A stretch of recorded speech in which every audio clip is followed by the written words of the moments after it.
Mr. Mahmood Deshmukh of the Aam Aadmi Party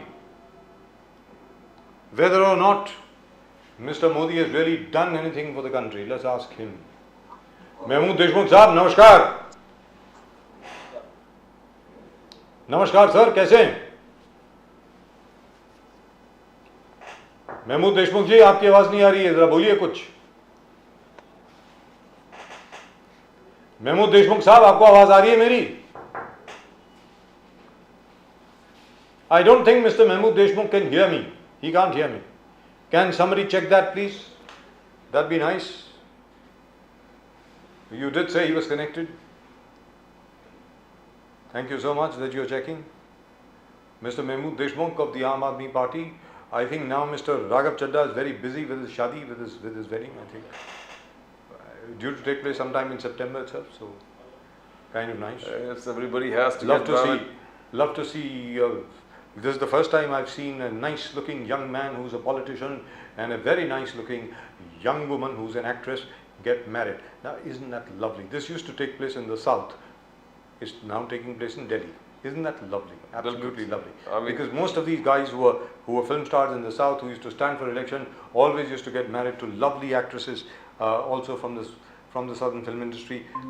We've seen it for the first time that a very nice-looking young man, very clever, a chartered accountant by profession, Rajya Sabha member, and in charge of Punjab for the Aam Aadmi Party, is getting married to that lovely girl, Pariniti Chopra. So congratulations to them both. Mr. Mahmood Deshmukh, I think we're still having a problem with his audio. He can't hear us. I can hear his voice. I think he can hear our commander's voice. I don't know if he can hear ours. All right, Mahmood Deshmukh साहब, आपको आवाज आ रही है sir? आप महमूद देशमुख साहब, आपको आवाज आ रही है? अभी भी नहीं आ रही. He can't hear us. Pradeep ji, आप बोल के देखें, शायद आपकी आवाज आ रही है. Rahul ji, can you hear us? ये आने वाले 5 स्टेटों में कांग्रेस ने आपके प्लान्स को कॉपी पेस्ट किए हैं महमूद देशमुख जी. तो He might hear you now. He might hear you now. Telangana में 6 वचन, मध्य प्रदेश में 11 वचन. महमूद जी. Right. I think we are having a problem with the audio. When we're talking about जो कांग्रेस ने जिस प्रकार से गरीब कल्याण योजनाएं जो actually आम आदमी party But let's cut to the brass tacks, Pradeep ji. बिल्कुल. Let's cut to the brass tacks.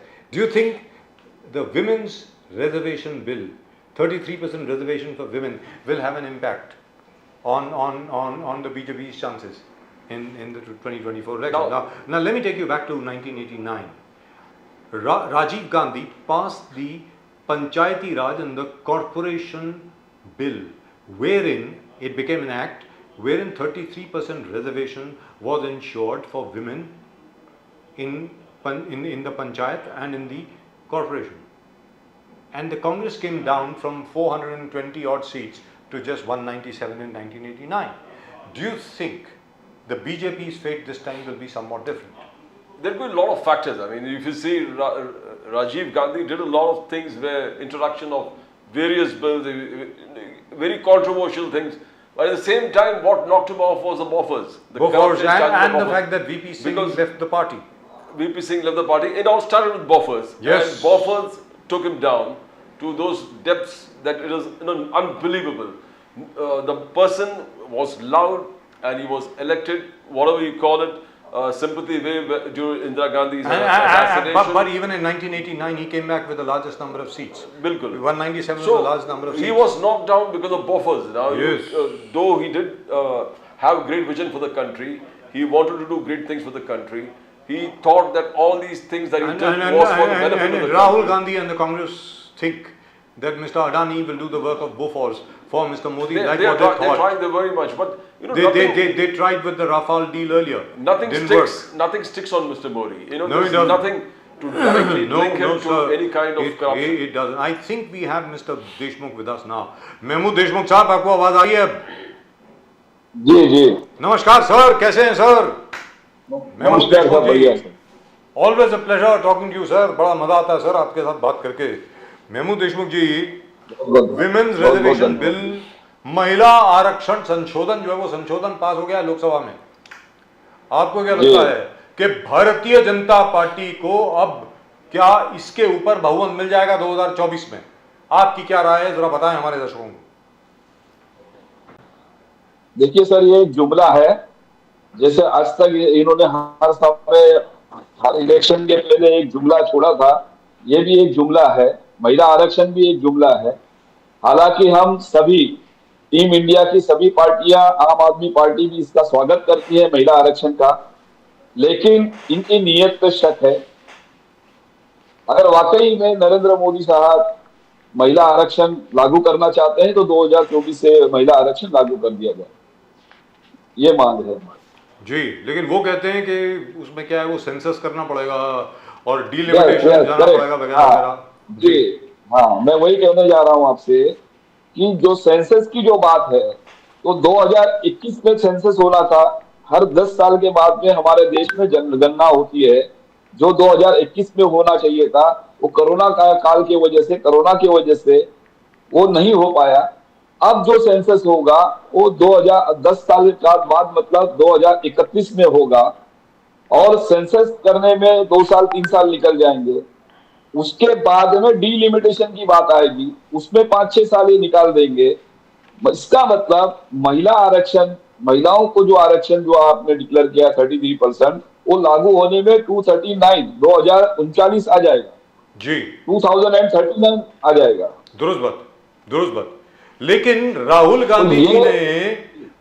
Gandhi ji ने और कुछ आम आदमी पार्टी के लोगों ने ये भी कहा है, इसमें आम आदमी पार्टी के भी कुछ लोग हैं जिन्होंने ये कहा है कि भाई जो 2011 का डेटा आपके पास पड़ा है, जो आप रिलीज नहीं कर रहे हैं, अरे उसके हिसाब से दे दो अभी। अब हम भी यही कह रहे हैं ना, हम भी यही कह रहे हैं कि 2011 का जो डेटा है वो ले लीजिए और 2024 में महिलाओं को आरक्षण दे दीजिए। अगर वाकई में आपकी नीयत साफ है ना, तो आप महिलाओं को, हम तो वेलकम कर रहे हैं, हम तो चाहते हैं 2026 और 27 तक क्यों इंतजार करना है, 29 तक क्यों इंतजार करना है, 2024 में ही हमारी बहनों को, बेटियों को, माओ को मतलब रिजर्वेशन मिल जाना चाहिए। तो कहने का मतलब ये हुआ, ये अनाउंसमेंट है, घोषणा है, अनाउंसमेंट जुमला है सर, ये चुनावी जुमला है 2024 का।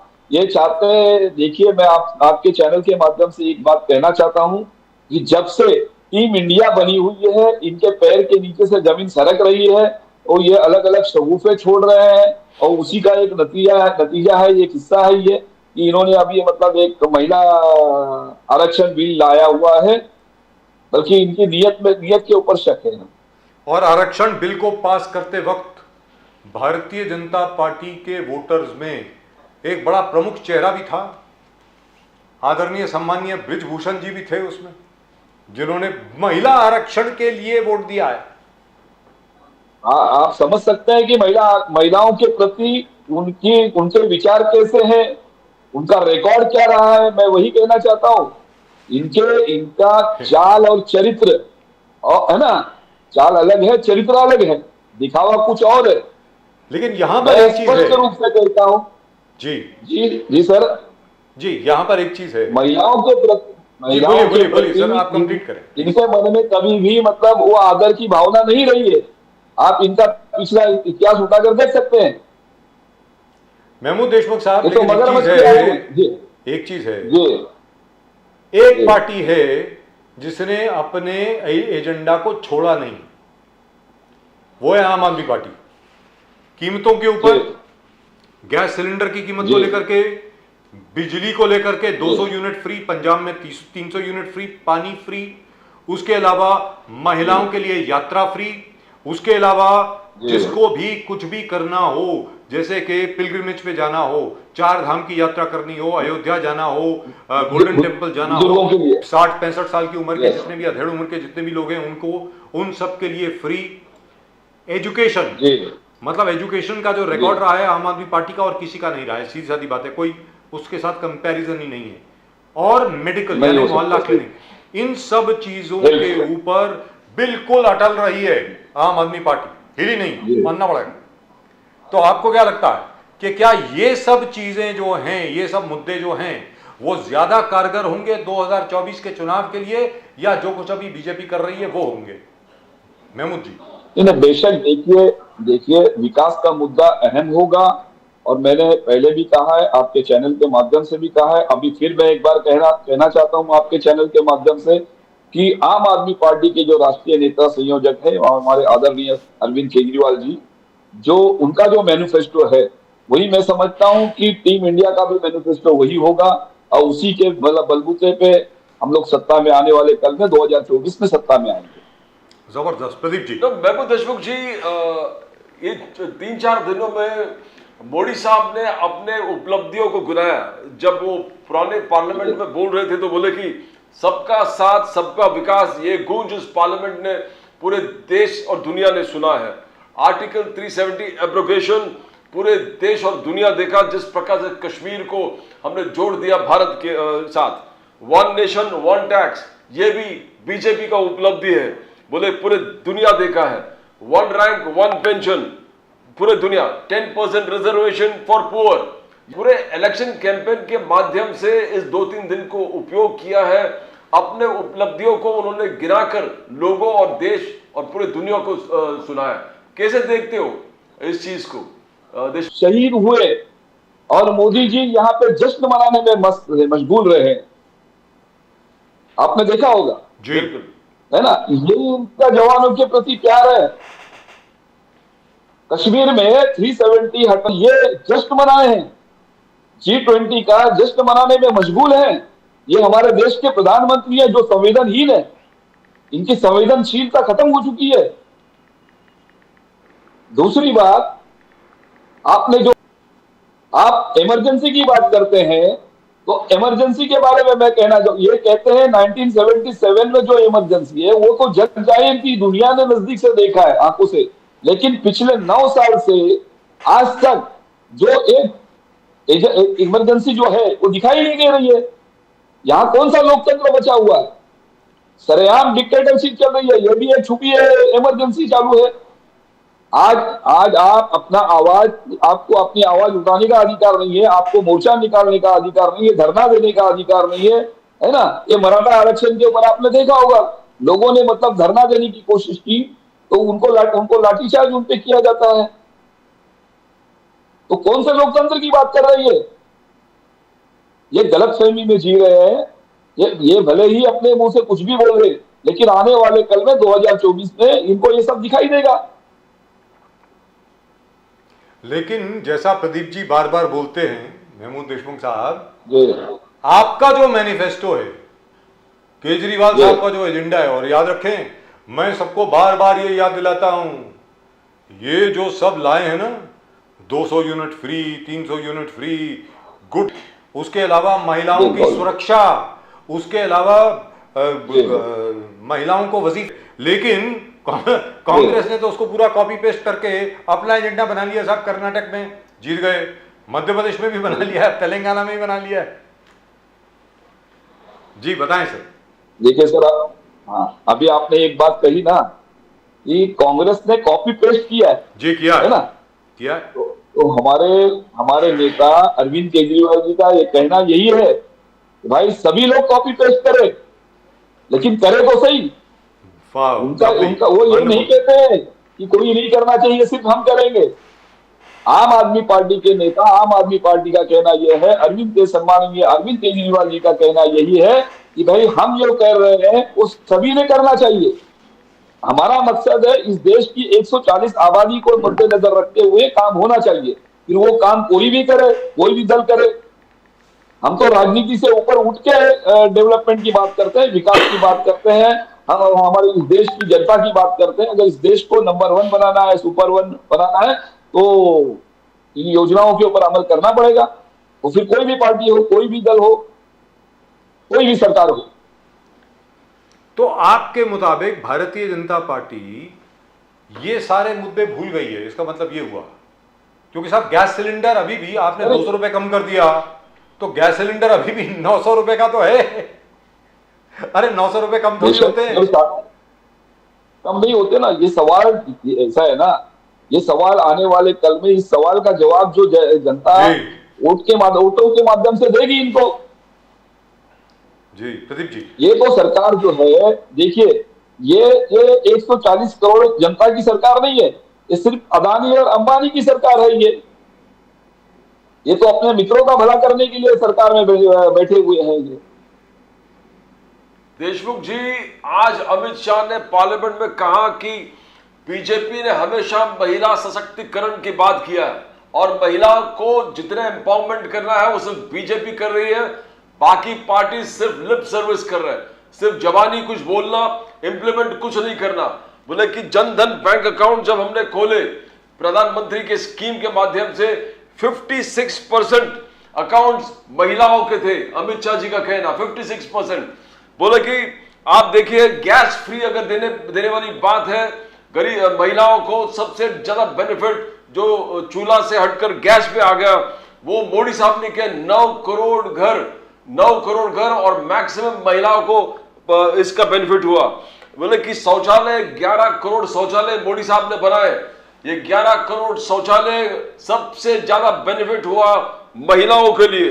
नल से जल का कार्यक्रम था, हर घर नल से जल, करीबन 12 करोड़ घरों में मोदी साहब ने हर घर नल से जल में पहुंचा दिया। इसमें बोले कि जो भी मोदी साहब ने किया है वो इम्प्लीमेंट तरीके से किया है और मोदी साहब का खुद का कहना है कि ऐसे पवित्र काम भगवान ने सिर्फ मोदी साहब के हाथों से करने का निर्णय लिया है। कैसे देखते हो देशमुख जी इसको? ऐसा है सर, ये जो आपने जो कहा ना अभी उज्ज्वल योजना, आप इसके हालात जाके देख लीजिए। जनधन योजना में उन अकाउंट्स के हालात जाके देख लीजिए। और सबसे अहम बात मैं आपसे कहना चाहता हूं, ये जो जल नल योजना जो है, नमामि गंगे योजना, उत्तर प्रदेश में सबसे बड़ा घोटाला, सबसे बड़ा स्कैम हुआ है जो जल नल योजना के तहत। कहीं पे भी जल नल कहीं लगा नहीं है, कहीं पे वहां पे मतलब पंपिंग बोरिंग लगा नहीं है, कहीं भी जल नल का कनेक्शन मिला नहीं है, सिर्फ पैसे मतलब डूब गए हैं। कागज के ऊपर काम हुआ है, हकीकत में कहीं नहीं। आप पूरा यूपी में सर्वे कर लीजिए, जो उत्तर प्रदेश के अंदर सबसे बड़ा घोटाला अगर कुछ हुआ होगा वो जल नल योजना का है। मैं उसके एविडेंस भी आपको दे सकता हूं। मगर इतने जो काम गिनाए महिला सशक्तिकरण के लिए, तो आप क्या इसका अपोज करते हो कि मोदी जी ने इंप्लीमेंट नहीं किए? ये तो आंकड़े पूरे सरकार ने दिए और मोदी जी ने वो रिपोर्ट कार्ड हर घर पहुंचा रहे कि हमने क्या क्या किया, घर से लेके नल से लेके हर चीज। मैंने अभी कहा ना, नल के बारे में आप उत्तर प्रदेश में पता लगा लीजिए, है ना। नल जल योजना है, कितने घरों तक पहुंची है आप पता लगा लीजिए। कहीं पे भी नहीं लगा हुआ है, उसका पैसा पूरे लोग खा गए हैं, सब मिल बांट के पैसा खा लिए हैं।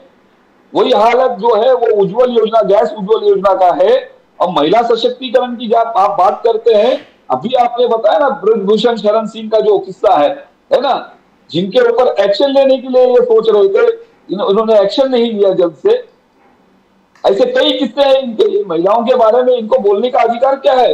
मणिपुर आपके सामने है, मणिपुर जल रहा था, आज भी मणिपुर जल रहा है। लेकिन मुझे आप बताइए, नरेंद्र मोदी जी ने कुछ कहा या इनके होम मिनिस्टर ने कभी कुछ कहा? किसने आवाज उठाई महिलाओं के बारे में? आज इनके पार्लियामेंट में जितनी बैठी हुई महिला मंत्री है या महिला सांसद है, किसने आवाज उठाई? आप बताइए। दिल्ली महिला आयोग की अध्यक्ष जो है, यहां से मणिपुर जाती है अकेले और वो वहां पे महिलाओं के सुख दुख समझती है, जिस महिलाओं पे अत्याचार हुए उनको सुनती है, समझती है। और इनके पास समय नहीं है, इस देश के प्रधानमंत्री के पास समय नहीं है मणिपुर में वो महिलाओं के हालात को समझे, लोगों के हालात को समझे। ये कौन से महिला सशक्तिकरण की बातें कर रहे हैं?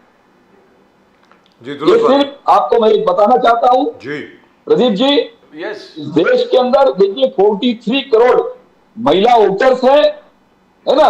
ये उनको लुभाने के लिए आने वाले 2024 के चुनाव में 43 करोड़ महिलाओं को अपनी ओर आकर्षित करने के लिए इन्होंने एक जुमला दिया है और ये जुमला ये फेल हो जाएंगे, मैं समझता हूँ। ये इस देश की जनता समझ चुकी है, इनको अच्छी तरीके से पहचान चुकी है। आज भले ही लोग कुछ नहीं कहते होंगे, लेकिन आने वाले कल जब चुनाव होंगे उनको उस वक्त इनको इनकी जगह दिखा दी जाएगी।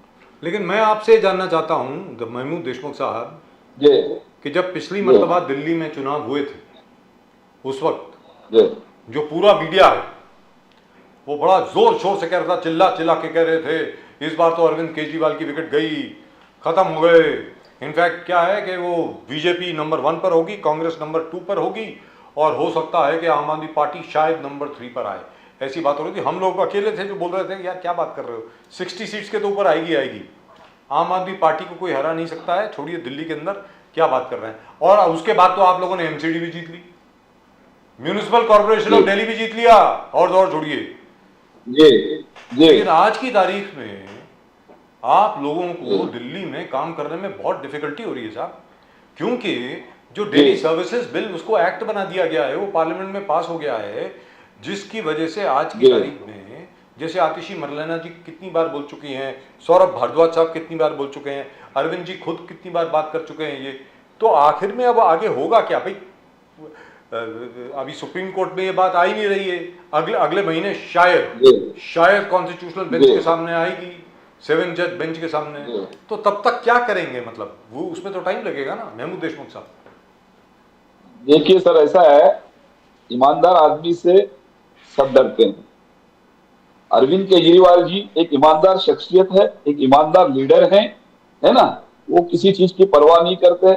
हमें काम करना है, लोगों के लिए, जनता के लिए काम करना है, देश के लिए काम करना है, अपने प्रदेश के लोगों के लिए काम करना है, तो वो काम करते रहेंगे। भले ही ये कितने भी रुकावटें डाले, कोई फर्क नहीं पड़ने वाला है। इनकी नीयत में खोट है, भारतीय जनता पार्टी के नीयत में खोट है, मोदी जी की नीयत में खोट है, तो कोई फर्क नहीं पड़ता है। क्योंकि मैं आपसे ये कहना चाहूंगा, अरविंद केजरीवाल जी एक ईमानदार लीडरशिप है, एक लीडर है, और उनके नेतृत्व में सब पूरी टीम ईमानदारी से काम करते रहेगी। और एक ईमानदार आदमी किसी से डरता नहीं, वो सिर्फ ऊपर वाले से डरता है। लेकिन प्रदीप जी एक बात तो है, समझे प्रदीप जी एक बात तो है जो महमूद देशमुख साहब अभी कह रहे हैं, जो पहले भी हम लोग बात कर चुके हैं, that Arvind Kejriwal has brought about a paradigm shift in Indian politics. आप देखिए राजस्थान में भी तकरीबन केजरीवाल के एजेंडे पे चल रहे हैं अशोक गहलोत साहब।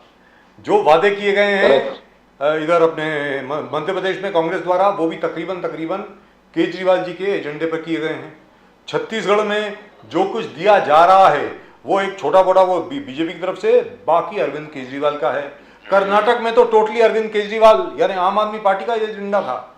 सो which means this works Pradeep ji, this means Aam Aadmi party's model works.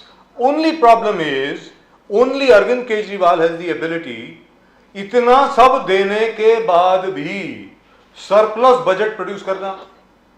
बाकी सब लोगों को समझ में नहीं आ रहा है कि यार पैसे कहां से जनरेट करें। और अरविंद केजरीवाल जब से पावर में आए हैं दिल्ली में, पिछले 11 के 12 साल से 11 के 12 बजट जो है उन्होंने सरप्लस बजट प्रोड्यूस किए, डेफिसिट बजट नहीं किए। मतलब तो मुझे लगता है, आपको लगता नहीं कि कांग्रेस को अरविंद केजरीवाल जी के साथ बैठ करके सीखना चाहिए कि यार ये कैसे करते हो, जरा हिसाब किताब तो समझाओ। क्या लगता है आपको महमूद देशमुख साहब? देखिए सर, इसके लिए ज्यादा कुछ लगने की जरूरत नहीं है, सिर्फ आपका ईमानदार होना जरूरी है ना जी। आप ईमानदार रहेंगे तो सब कुछ हो सकता है, सब कुछ मुमकिन है ना।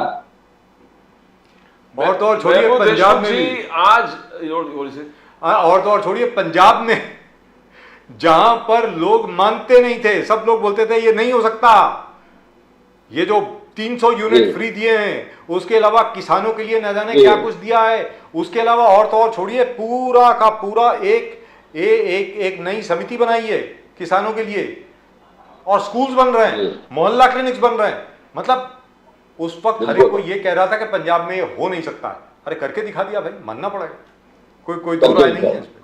बाकी आप जितनी मर्जी क्रिटिसिज्म कर लीजिए, बोले 24 करोड़ खर्च दिया घर पे, कुछ भी कर दिया, अरे यार अपना घर है, उसका क्या, अगला मुख्यमंत्री जो बनेगा वो रहेगा ना उसमें, महमूद देशमुख। हाँ सही बात है जी जी। लेकिन पंजाब में भी जो आपने किया है वो बहुत जबरदस्त काम किया है, लगता है कि काफी मेहनत हो रही है वहां। लेकिन क्या ये मेहनत आप लोग कर पाएंगे? Will you be able to keep it up? कहने का मतलब इस लेवल पर आप लोग काम कर पाएंगे क्या महमूद देशमुख जी?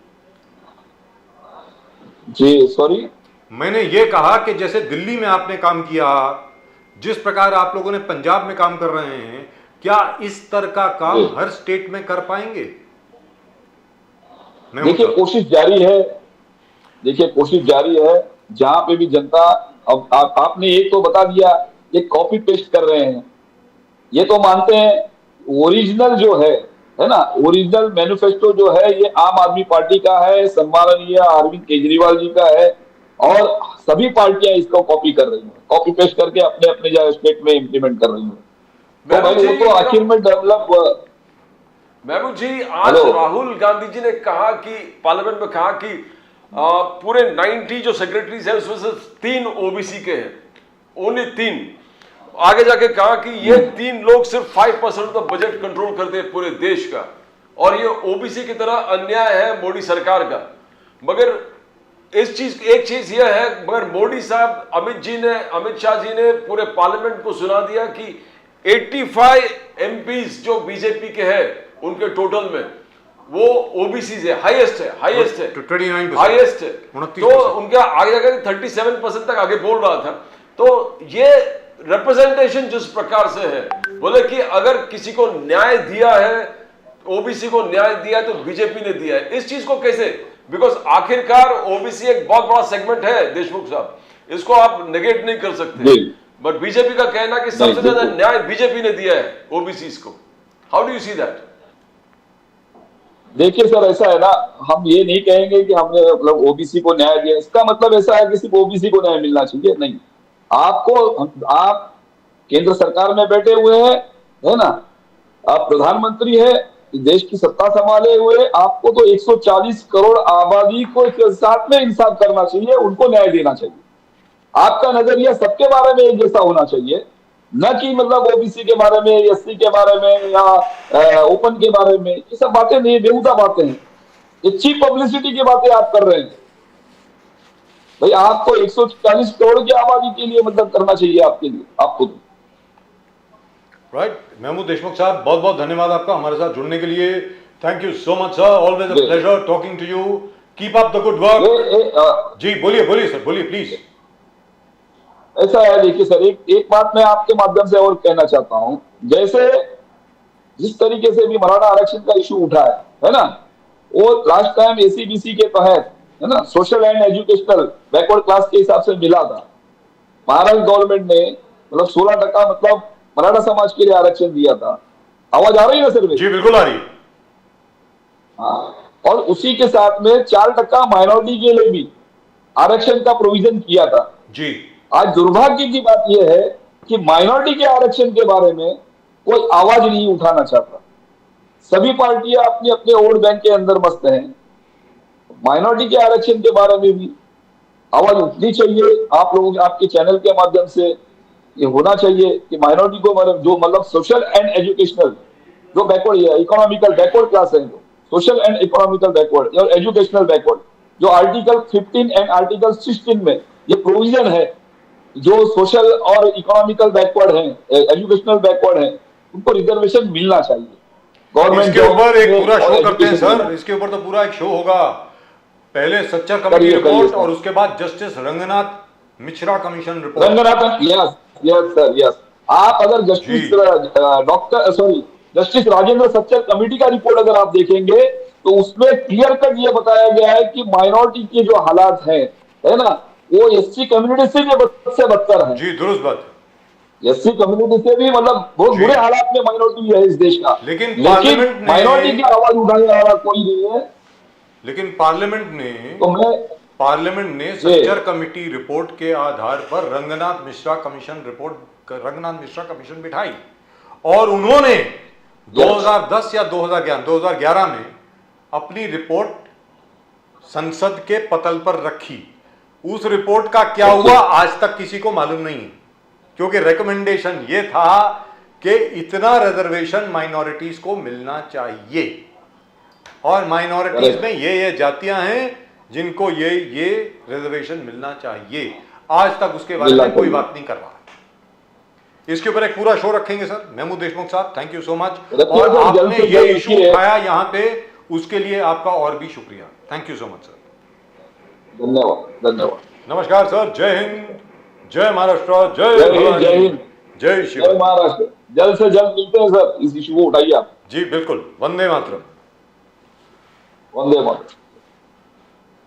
Mister Mahmood Deshmukh, And by the way, that is part of the Mandal Commission report also. But I thought that as far as Maharashtra is concerned, you know, Ansaris, Qureshis, all these, the 4% reservation. Prime minister ने पशबंदा मुसलमान का upliftment के empowerment के बात किए जी तो it's just a matter of time probably when he takes up these issues because that is a huge vote share for the UP experiment or at least a great tactic to divide Bilkul. the Muslim vote. exactly sir exactly And much needed, by the way. बिल्कुल sir And much needed, because let's be very, very clear, the Ashraf Muslims have been ruling the roost as far as the Muslim vote is concerned, and they, all of them, trace their ancestry back to Yes. allegedly back to the Persians, the Iranians, or the Arabs, or the Turks.